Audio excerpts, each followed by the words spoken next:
অভিসার উপস্থাপনায়, প্রতিদিন কবিতায়, রবিবার গল্পে। এখন শুনছি আবোল তাবোল, সুকুমার রায়ের বিখ্যাত ননসেন্স ছড়া সংকলন। গোঁফ চুরি। সুকুমার রায়।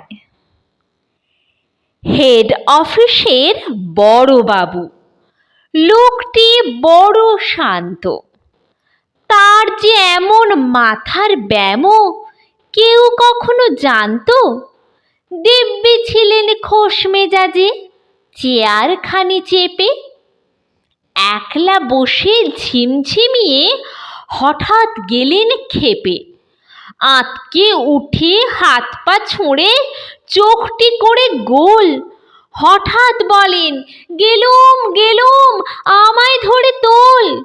তাই শুনে কেউ বদ্যি ডাকে, কেউ বা হাঁকে পুলিশ, কেউ বা বলে, কামড়ে দেবে, সাবধানেতে তুলিস। ব্যস্ত সবাই এদিক ওদিক করছে ঘোরাঘুরি।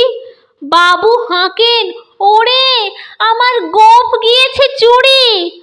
গোঁফ হারানো আজব কথা, তাও কি হয় সত্যি? গোঁফ জোড়া তো তেমনি আছে, কমেনি এক রত্তি। সবাই তাকে বুঝিয়ে বলে, সামনে ধরে আয় না, মোটেও গোঁফ হয়নি চুরি, কখনো তা হয় না। রেগে আগুন তেলে বেগুন, তেড়ে বলেন তিনি, কারো কথার ধার ধারিনি, সব ব্যাটাকেই চিনি। নোংরা ছাঁটা, খ্যাংরা ছাঁটা, বিচ্ছিরি আর ময়লা, এমন গোঁফ তো রাখতো জানি শ্যামবাবুদের গয়লা। এ গোঁফ যদি আমার বলিস, করব তোদের জবাই। এই না বলে জরিমানা করলেন তিনি সবাই। ভীষণ রেগে বিষম খেয়ে দিলেন লিখে খাতায়, কাউকে বেশি লাই দিতে নেই, সবাই চড়ে মাথায়। অফিসের এই বাঁদরগুলো মাথায় খালি গোবর, গোঁফ জোড়া যে কোথায় গেল কেউ রাখে না খবর।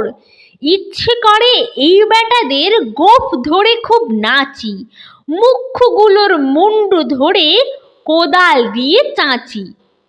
গোঁফকে বলে তোমার আমার, গোঁফ কি কারো কেনা? গোঁফের আমি গোঁফের তুমি, তাই দিয়ে যায় চেনা।